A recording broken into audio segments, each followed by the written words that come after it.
안녕하십니까, 책돌입니다. 오늘 소개해드릴 책은 모두에게 사랑받을 필요는 없다입니다. 저자는 웨인 다이어, 출판사는 스몰빌 라이프입니다. 우리는 늘 선택을 한다.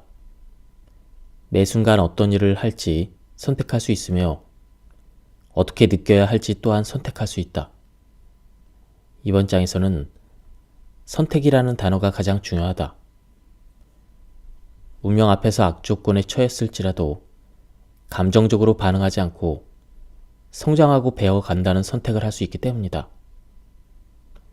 병원의 침상에 누워있든 감방 안에 있든 뉴욕의 슬럼가에서 생활하거나 지루한 직장 생활을 이어가고 있든 그 환경 자체가 중요한 것은 아니다.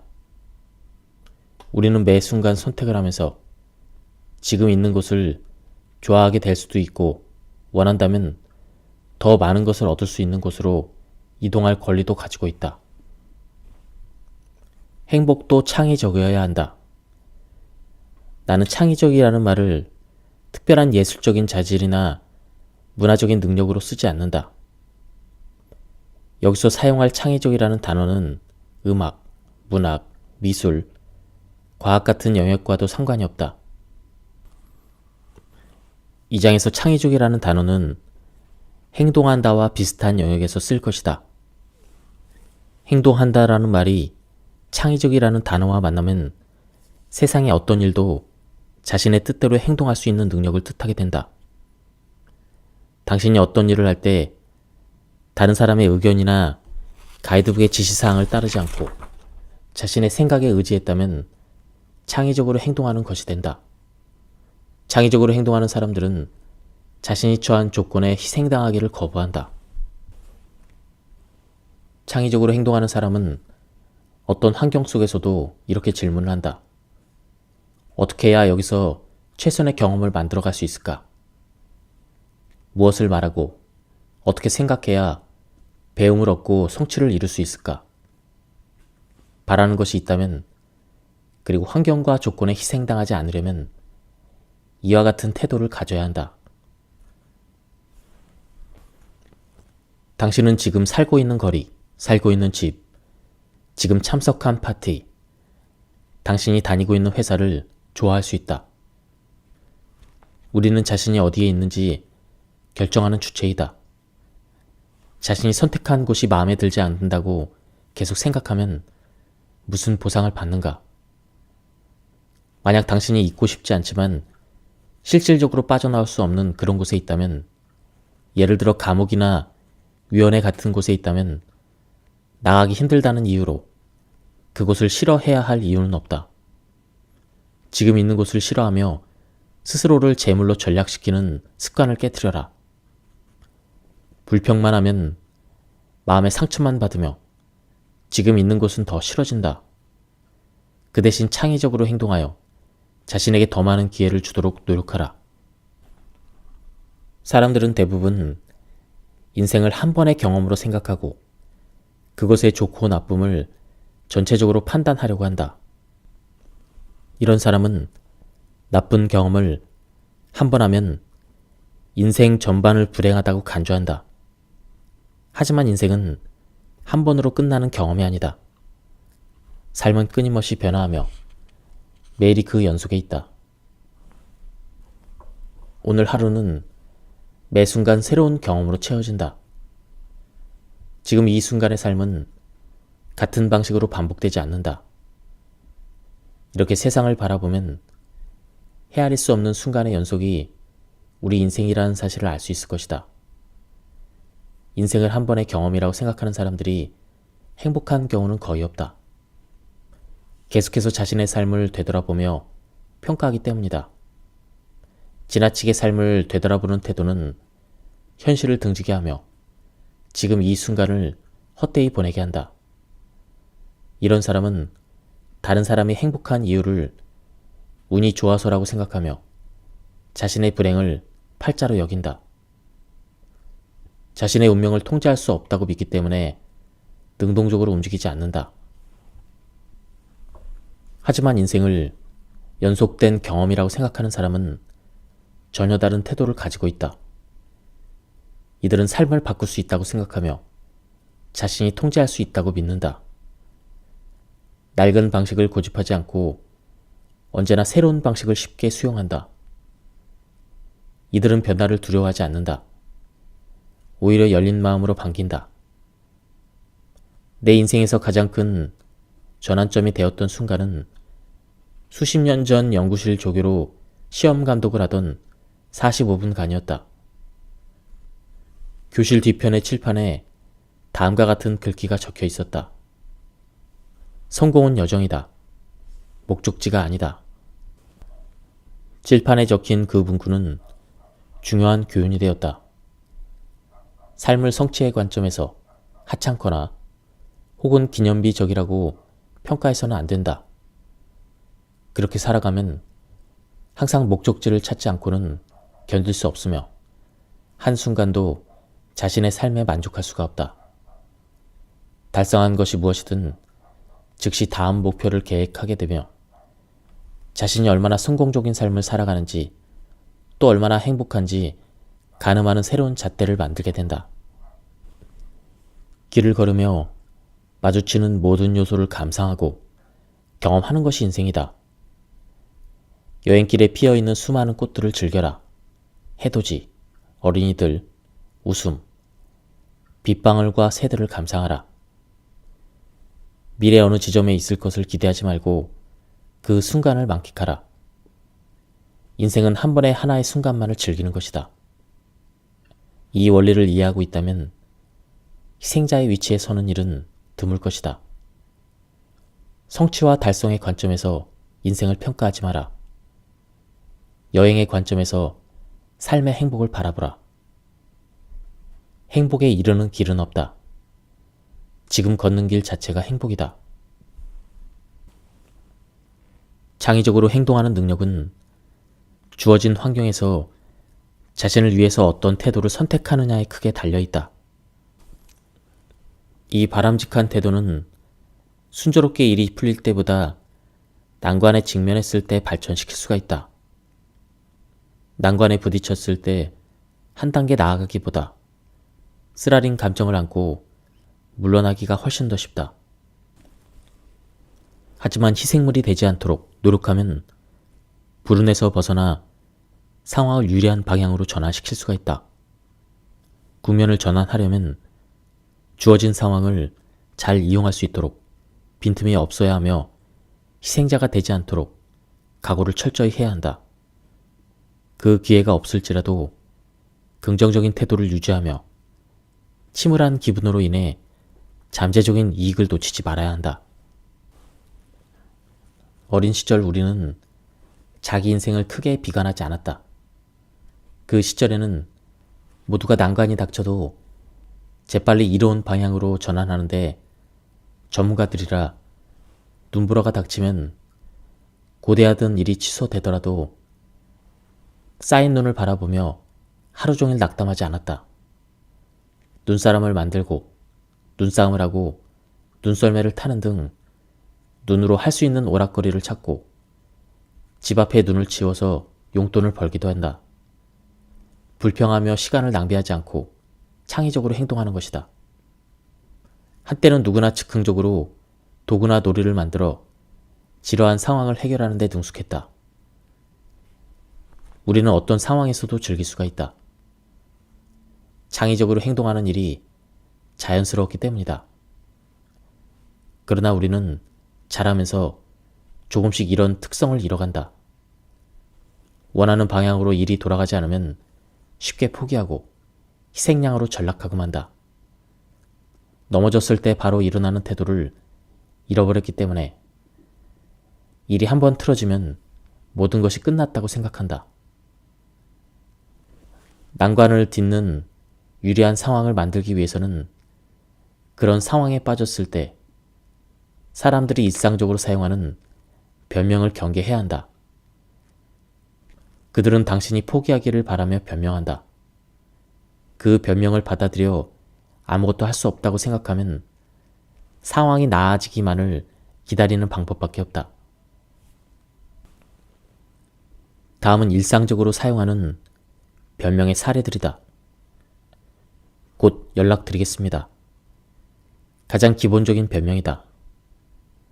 그냥 물러나서 기다리는 수밖에 없다고 겉으로 말하지만 속뜻은 다음과 같다. 그만 가세요. 물론 당신은 별명을 거절하고 목표를 달성하기 위한 자신만의 전략을 사용해야 한다.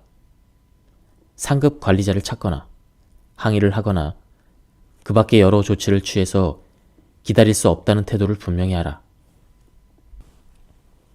다음은 저희 잘못이 아닌데 어떻게 하라는 말씀입니까?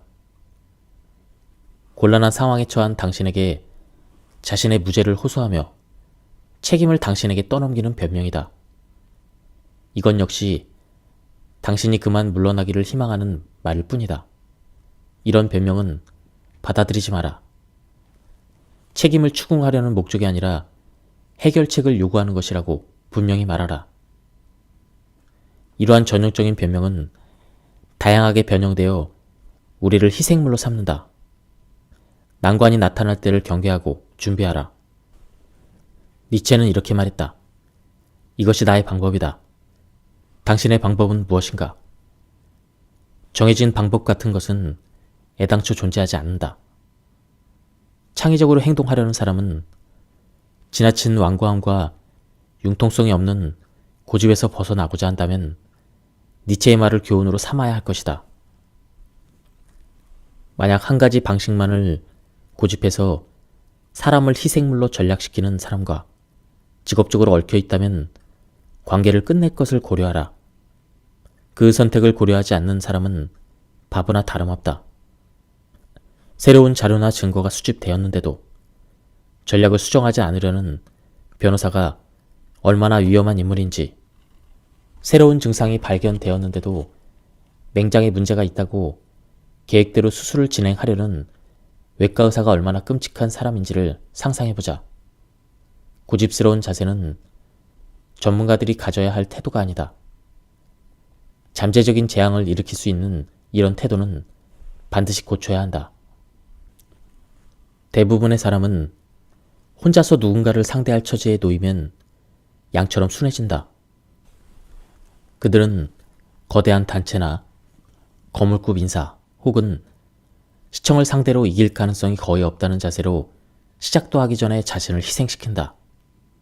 하지만 창의적으로 행동하는 사람은 다르다. 그들은 가능성이 있다면 이길 수 있다고 생각한다. 첫 장애물을 넘으면 자신의 계획에 따라 움직인다. 그들은 첫 장애물 앞에서 대부분의 사람들이 실패한다는 사실을 잘 알고 있다. 한번 그것을 넘으면 그 뒤로는 놀랄 만큼 방해하는 요소가 없다. 황소 고집으로 버티라는 뜻이 아니다. 만만하게 물러서지 않겠다는 단순하고 솔직한 자세만 있으면 된다. 괴로움과 비탄 속에 젖어 있지 않고 원하는 결과를 얻기 위해 필요한 행동을 하면 그뿐이다. 인내와 고집의 차이란, 인내는 강한 의지에서 비롯되고 고집은 지독한 편견에서 나온다. 조르고 떼쓰는 전략을 채택하는 어린 아이들은 부모의 반대를 이기고 목적을 달성하는 법이 무엇인지 알고 있다. 인내심을 갖고 계속 졸라대면 엄마가 안 해줄 수 없다라는 것이다. 아이의 전략에 넘어가는 부모들은 아이에게 잘못된 신호를 가르쳐주고 있다는 사실을 모른다. 이런 일이 일어나는 이유는 아이들의 모든 요구를 많은 경우 무조건적으로 거절하기 때문이다. 부모의 권위를 내세우고 싶고 작은 문제거리를 만들고 싶지 않아서이기 때문이기도 하다.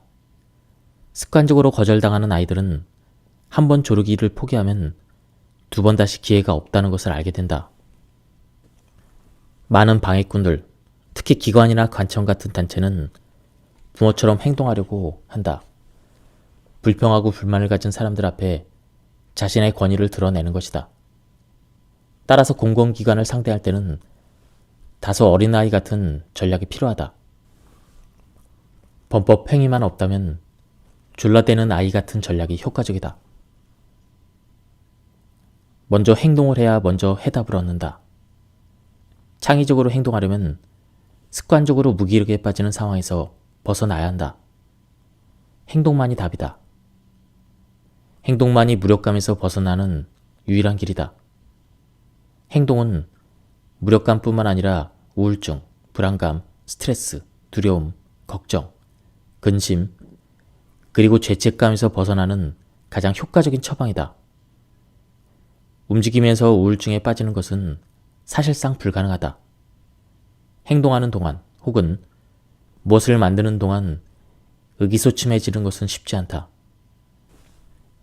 우울증으로 인해 행동의 결핍이 생기는 것이 아니다.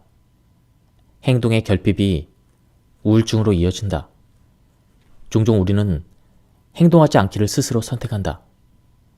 행동은 타인에 의해 또 스스로 희생물이 되는 상황을 피하는 가장 확실한 방법이다.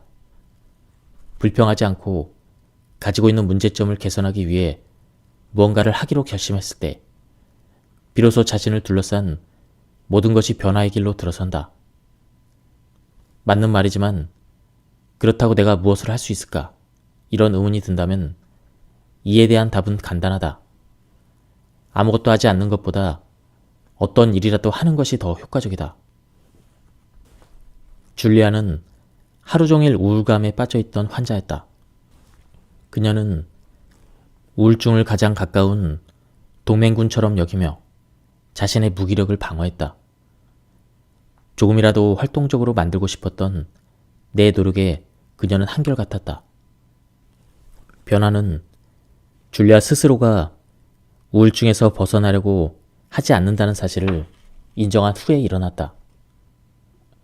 그녀는 무엇을 해야 되는지 도통 모르겠다고 했다. 그래서 나는 그녀가 쉽게 할 수 있는 행동 목록을 다음처럼 알려주었다. 집 주변을 활기차게 걷는다.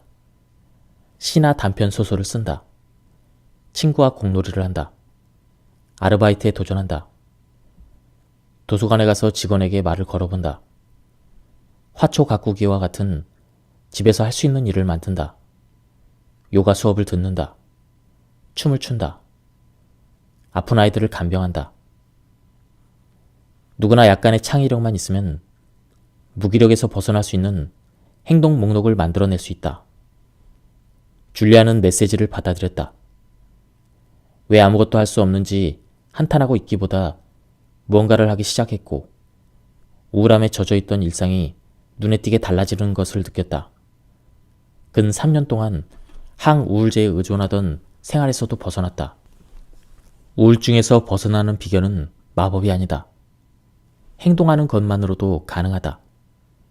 행동하는 사람이 희생되는 경우는 거의 없다. 행동지향적인 사람은 그렇지 않은 사람에 비해서 불공정, 불평등, 부당함을 바로잡으려는 성향이 강하다. 반면에 행동하지 않는 사람들은 희생당하는 경우가 많아도 한탄하고 머리만 극적일 뿐이다. 오래된 속담에는 진실이 담겨 있다. 제대로 된 길에 있더라도 가만히 앉아 있으면 차에 치인다. 다음은 솔제니친의 자전적인 소설의 한 내용이다. 소호프는 더없이 만족스러운 기분으로 잠을 청했다. 그날 하루는 행운의 연속이었다. 독방에 들어가지도 않았고 더 힘든 노역지로 차출되지도 않았다. 저녁에는 죽 한 그릇을 더 훔쳐먹었다. 작업반장의 일을 공평하게 배분한 덕에 벽을 쌓는 일도 즐거웠다. 톱날 조각을 몰래 들여오는데 성공했고 간수의 호의를 얻어서 담배도 샀다. 그리고 아프지 않았다. 정말 행복한 날이었다. 잔인한 노동 수용소에서 생존은 매 순간 창의적인 방식으로 적응할 수 있느냐에 달려있다. 어떤 순간이 닥치더라도 그 속에서 가치를 발견해야 한다. 그 상황을 징벌로 받아들이지 않고 스스로를 포기하지도 않는 그런 자세가 필요하다.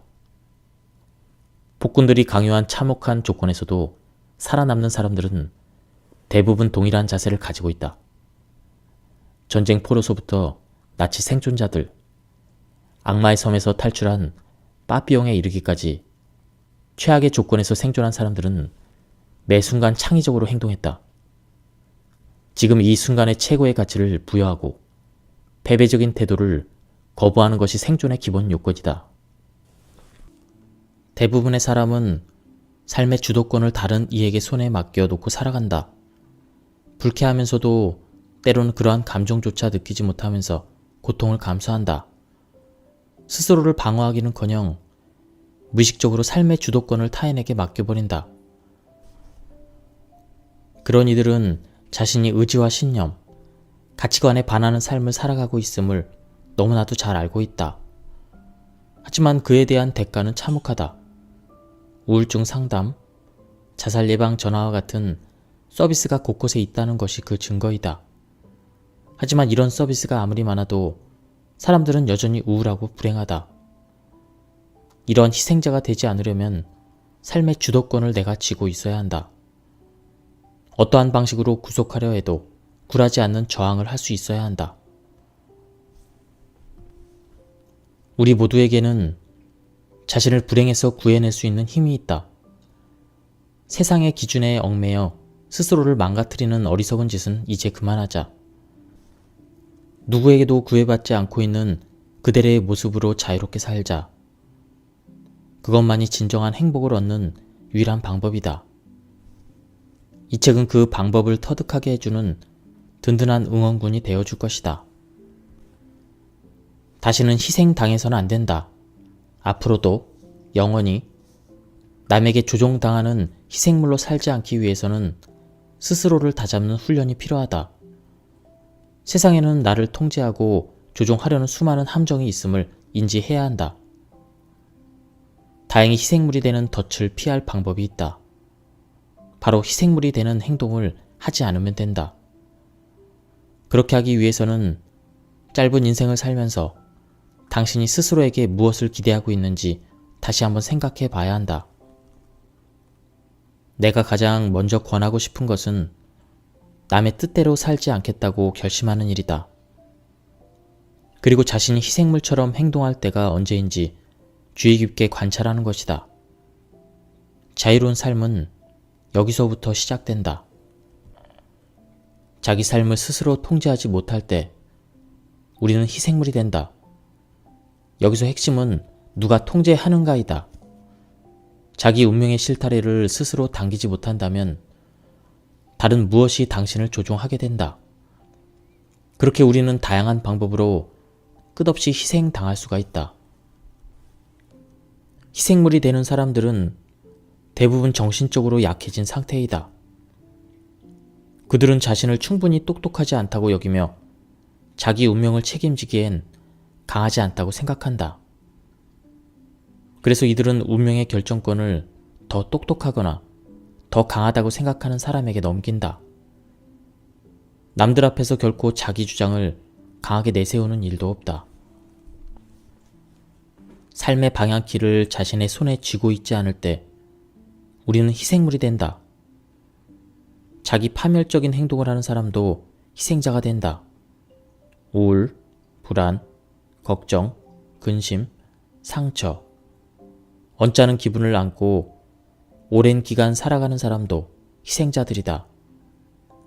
무기력하게 하루하루를 보내고 있다면, 스스로를 당당히 드러내지 못하고 있다면, 자기의 의지가 아니라 다른 무엇이 자신을 움직이고 있다고 느낀다면 그 역시 희생물이다.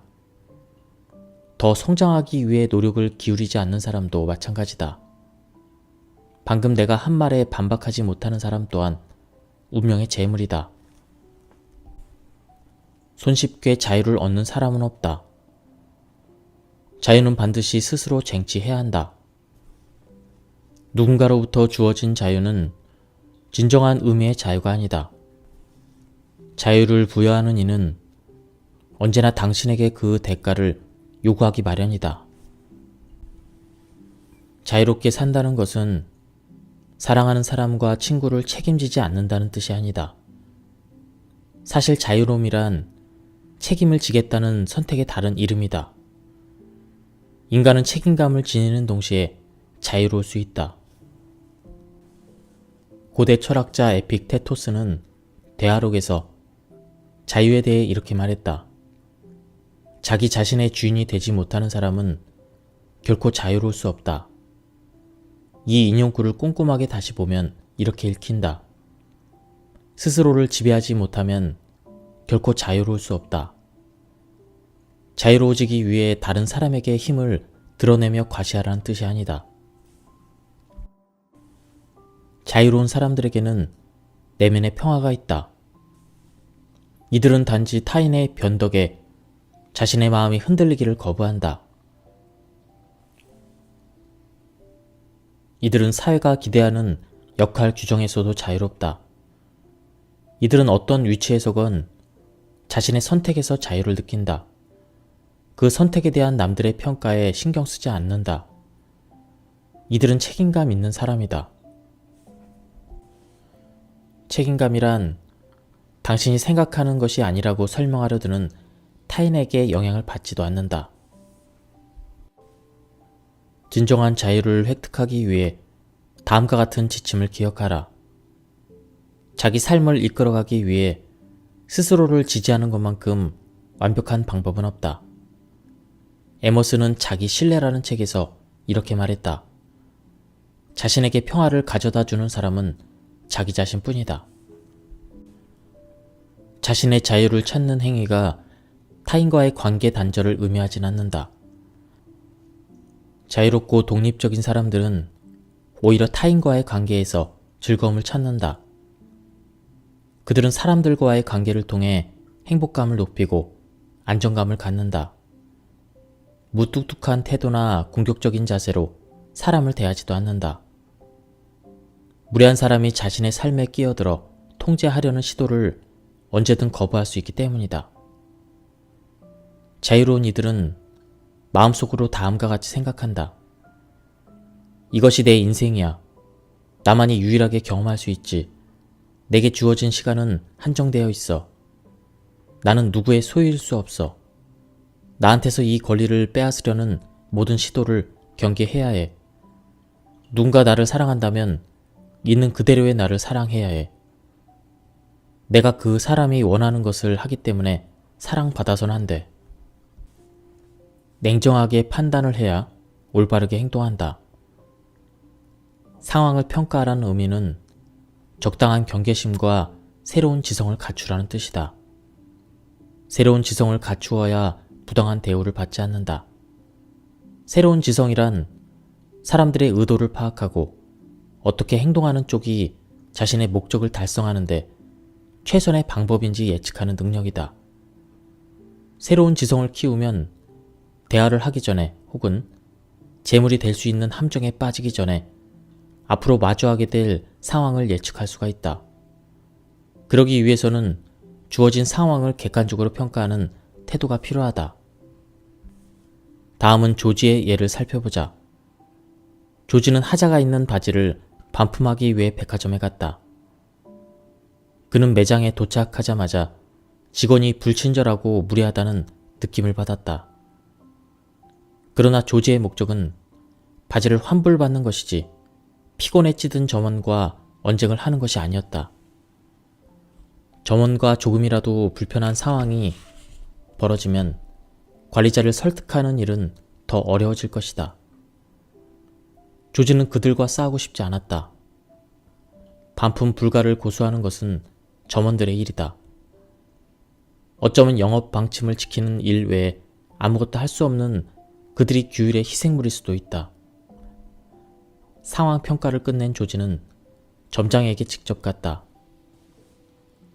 오직 점장만이 영업 방침 외 예외 조항을 적용할 수 있는 사람이기 때문이다.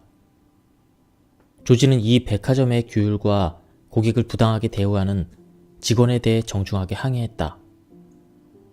조지가 적절하게 이야기할 수 있다면 바지를 환불받을 가능성이 크다. 막무가내 행동을 하지 않고서도 말이다. 우리가 할 일은 단지 감정에 얽매이지 않은 채 필요할 때 전략을 바꾸는 것 뿐이다. 조지의 목표는 환불이었다. 여러분의 목표는 타겟을 발급받거나 입맛에 맞는 스테이크 요리를 대접받는 것일 수도 있다. 무엇이 되었든 목표를 성취하기 위해 노력할 뿐이다. 제2장 두려워할 것은 두려워하는 마음뿐이다. 자기를 긍정하는 사람만이 강해질 수 있다. 강한 사람이 된다는 것은 누군가를 조종할 수 있는 권력이나 힘을 갖춘다는 뜻이 아니다. 자기 가치를 실현하며 효과적으로 삶을 이끌어간다는 의미이다. 누구든 타인의 뜻에 따라 움직일 이유가 없다. 우리는 각자가 고유한 가치를 지니고 있다. 이 기본적인 가치를 위협받을 때 다음 두 가지 중에 하나를 선택해야 한다. 바로 자기 가치를 실현하는 존재가 되거나 반대로 제한받는 존재가 되는 것이다. 자신의 가치를 믿어라. 가치 있는 존재라고 스스로에게 말하라. 이는 타인의 희생양으로 살아가지 않는 출발점이다.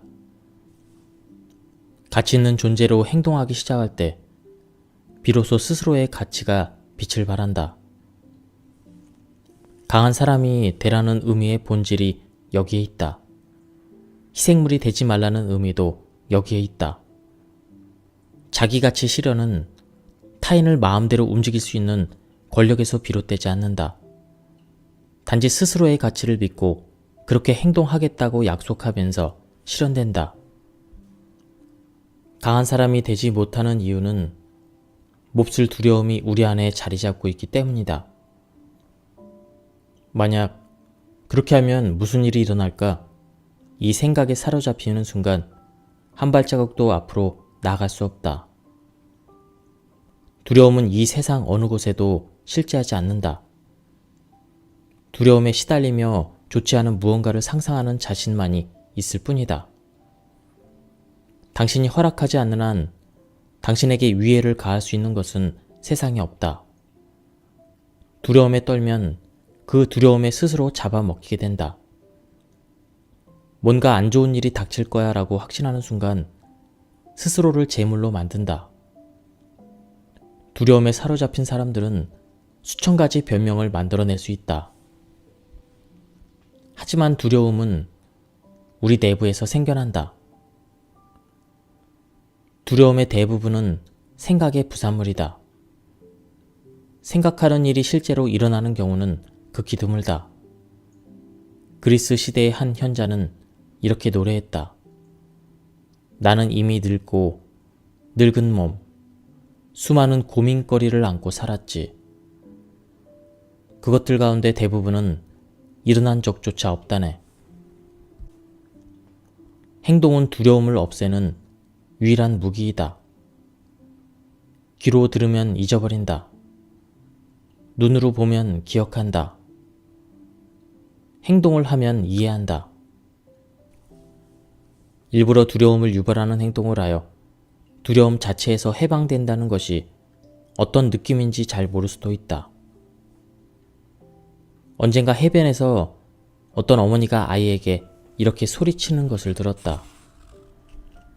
헤엄치는 법을 익히기 전에는 물에 들어가면 안 된다. 이 학습 논리에 대해 어떻게 생각하는가? 나에게는 걷는 법을 배우기 전에는 일어날 생각하지 마 혹은 던지는 법을 익힌 후에 공을 잡아 같은 말로 들린다. 어떤 방법을 익히기 위해서는 우선 행동해야 한다.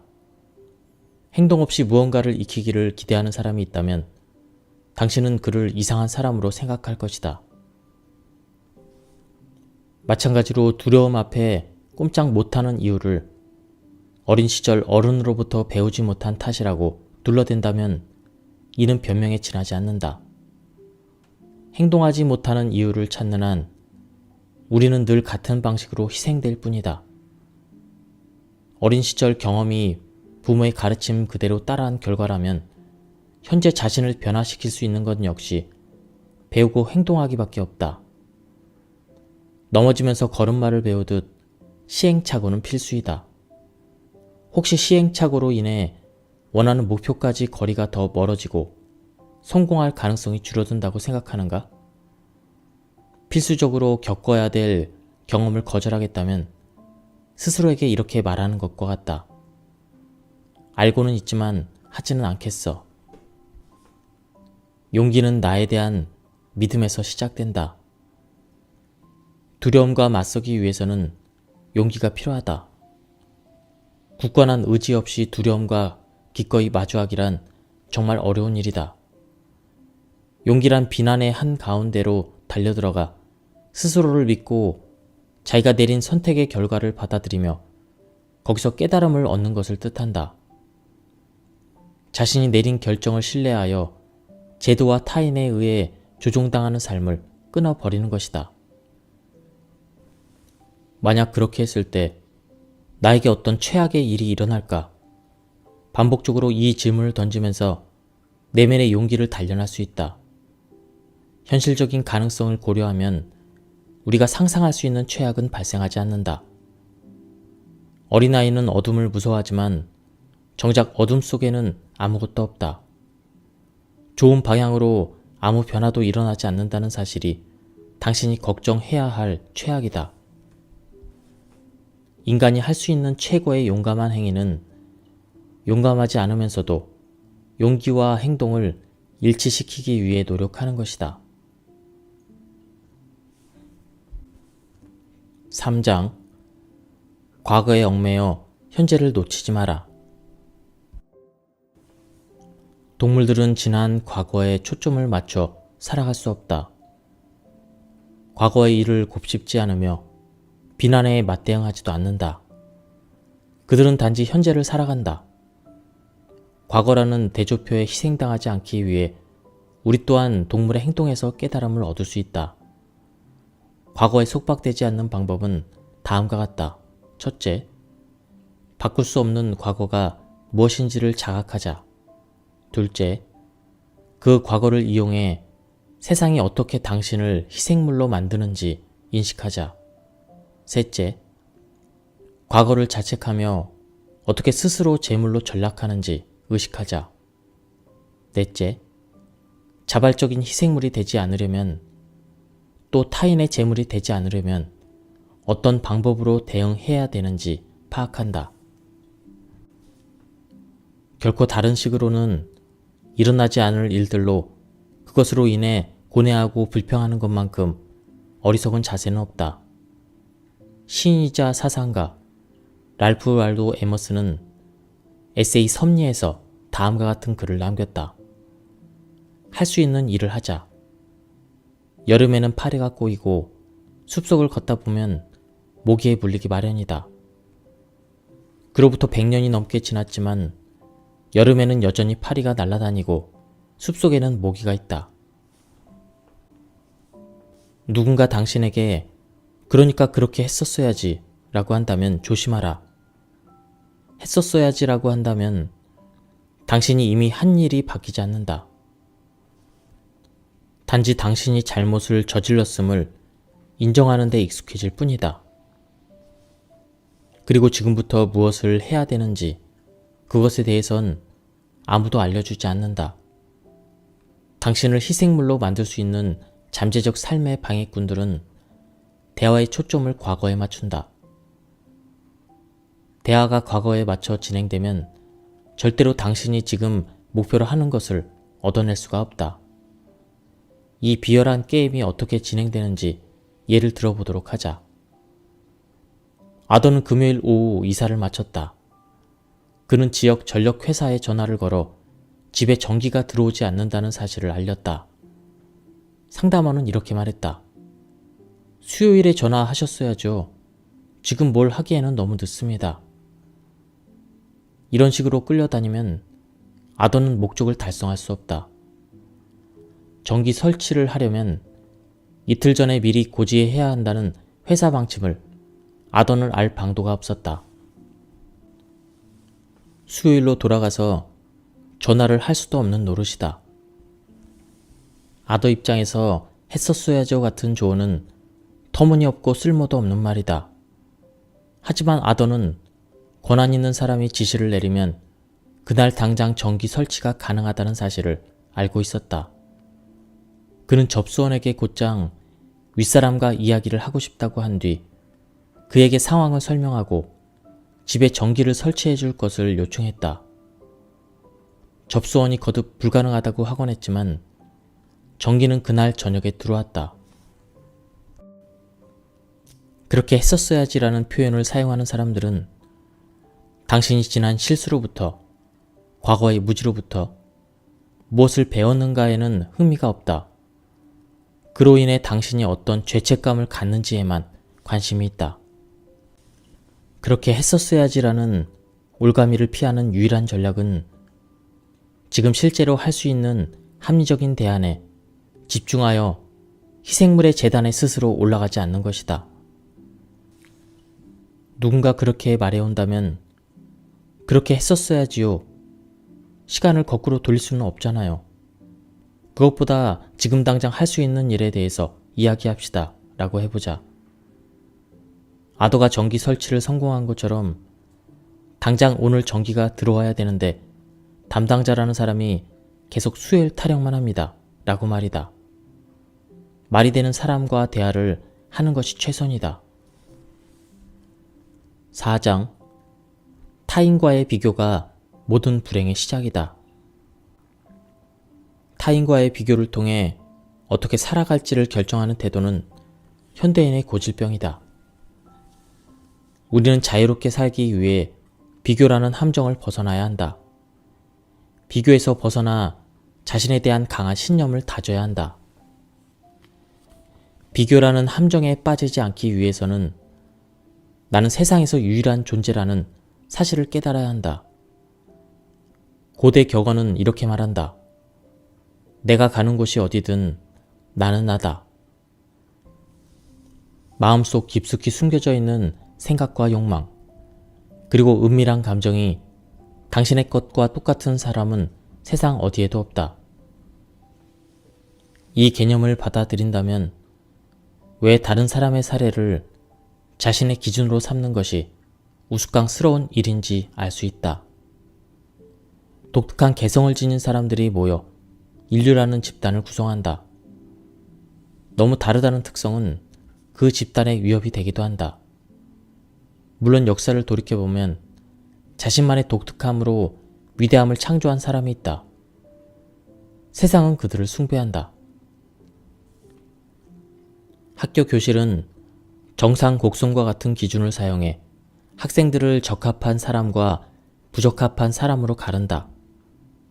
이뿐만이 아니다. 신성시대는 평균에 근접시키기 위해 사람을 평가하는 다양한 도구들이 우리 사회에는 수없이 존재한다. 이 모든 압박과 지속적인 암시로 대부분의 사람은 비슷한 방식으로 생각하고 행동하려 한다. 하지만 우리는 결코 다른 이들과 똑같아져서는 안 된다.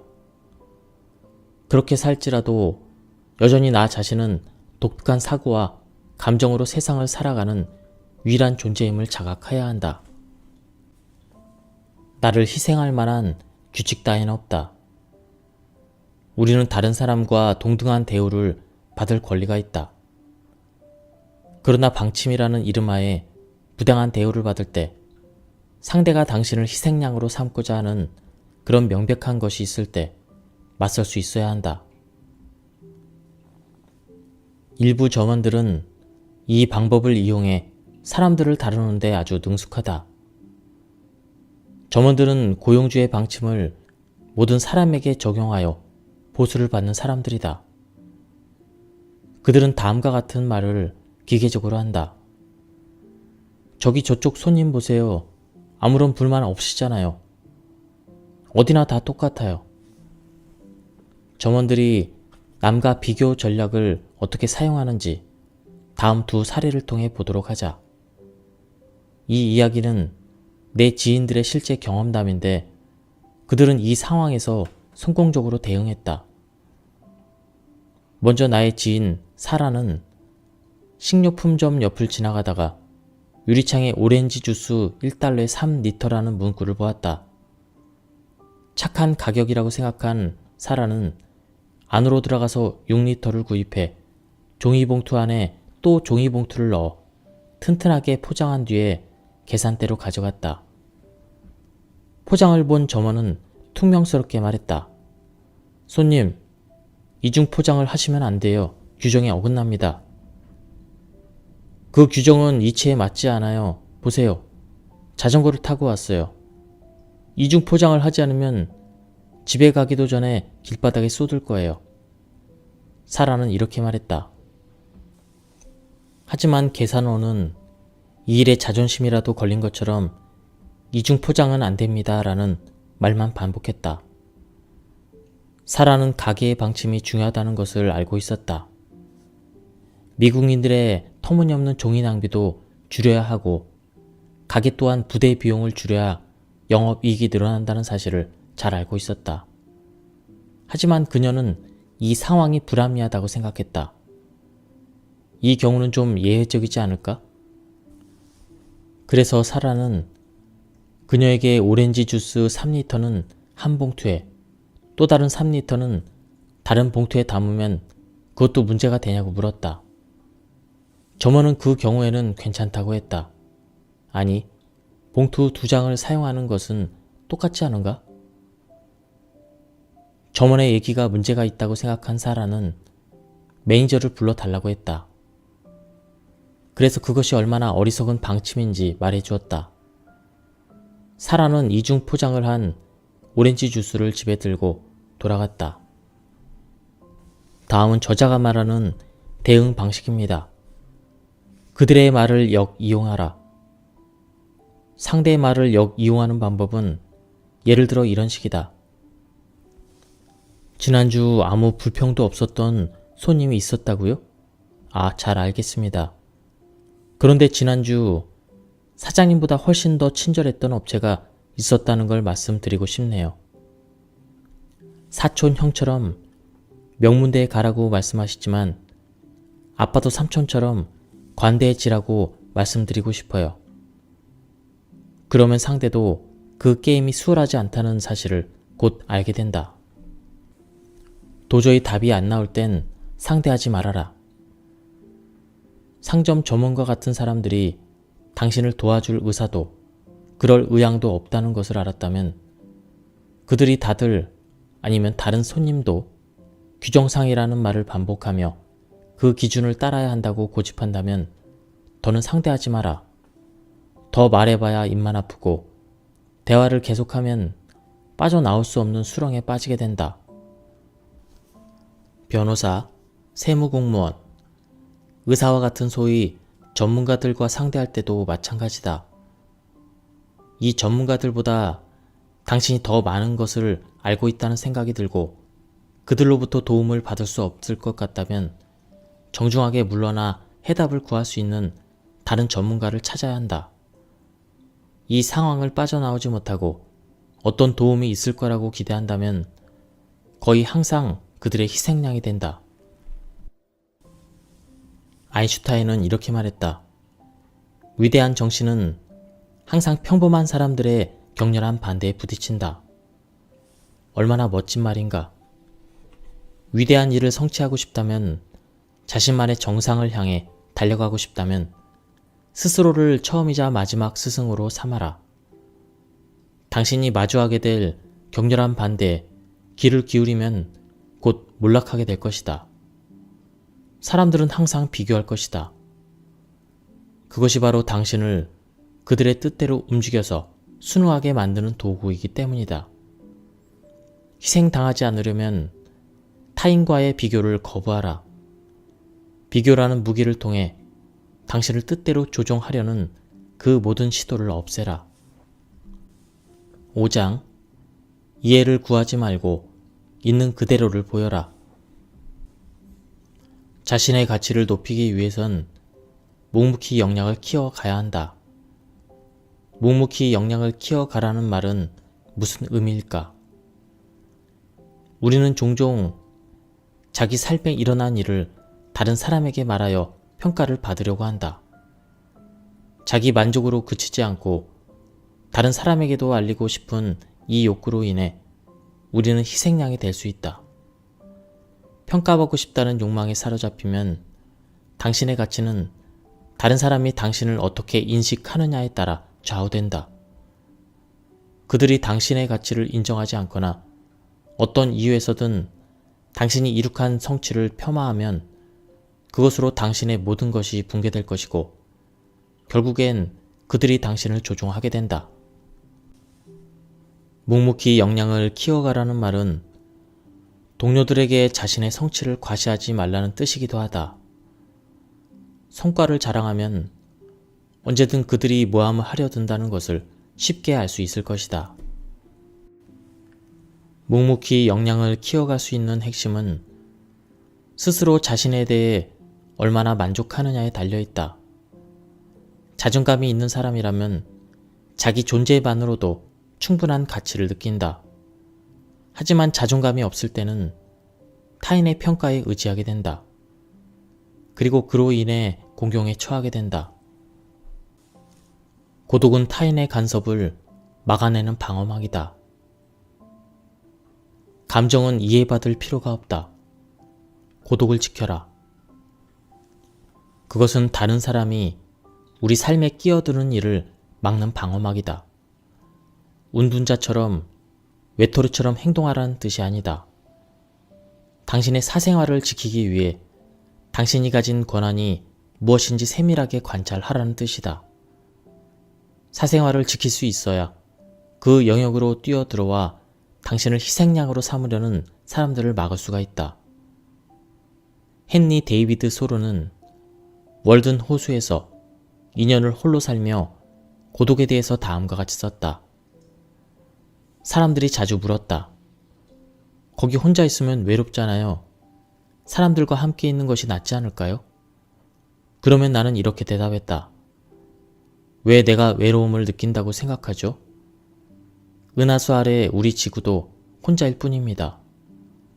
혼자 있는 것만큼 유익한 일은 없습니다. 가장 친한 친구와 함께 있어도 곧 지루해지고 시간을 낭비하게 됩니다. 난 혼자 있는 게 좋아요. 지금은 19세기도 아니고 모두가 서로 같은 그런 길을 갈 수 없지만 그의 통찰은 여전히 통용되는 부분이 있다. 충만한 삶을 살기 위해 늘 사람과 함께 하려고 하지 마라. 생각을 공유하고 이해받으려고 하지 마라. 이런 종류의 기대를 하는 순간 희생물이 된 자신을 발견할 수 있다. 많은 사람들이 언제 어디서든 거짓말은 나쁜 것이라고 생각한다. 특정 상황에선 정당화될 수 있는 일조차 죄의식을 느낀다. 무분별한 거짓말을 지지하는 것은 아니다. 하지만 진실 때문에 희생양이 될 수 있다면 거짓말에 대한 태도를 다시 생각해 볼 필요가 있다.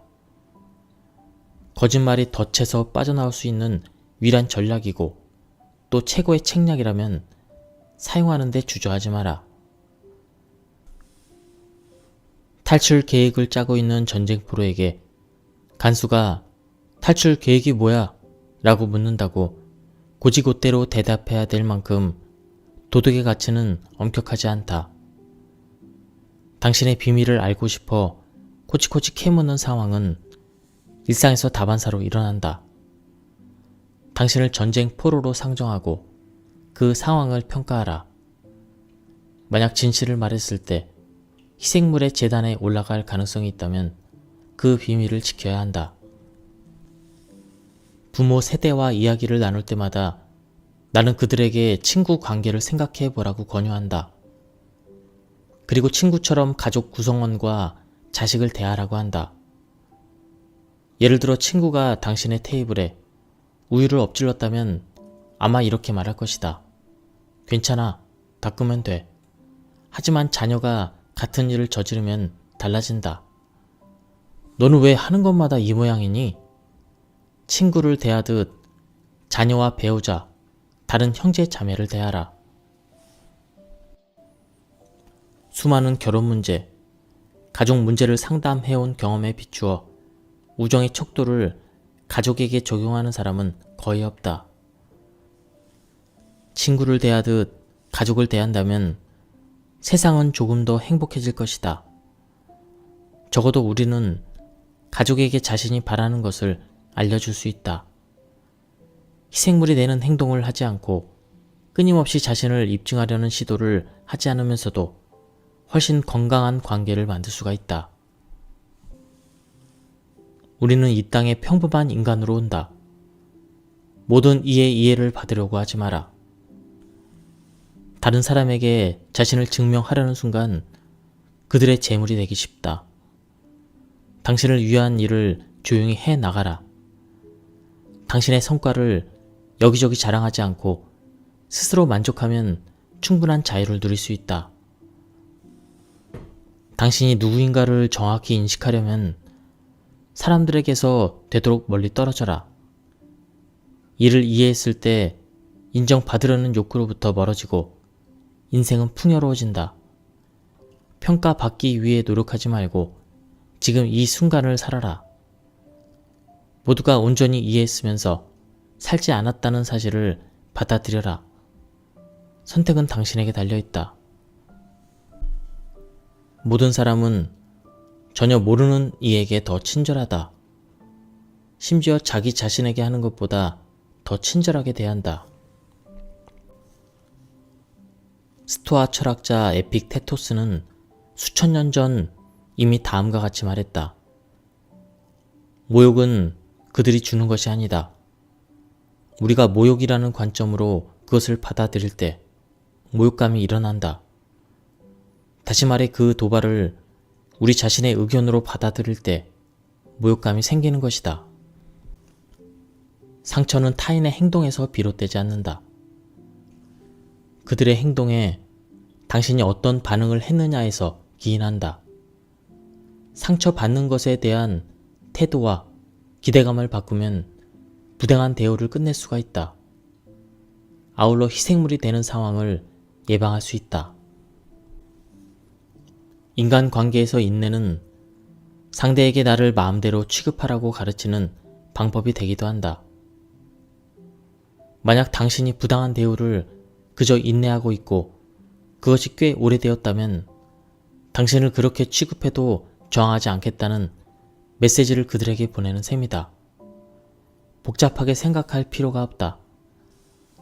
참지 않겠다는 메시지를 보내고 행동하면 상대방은 그 행동을 멈춘다.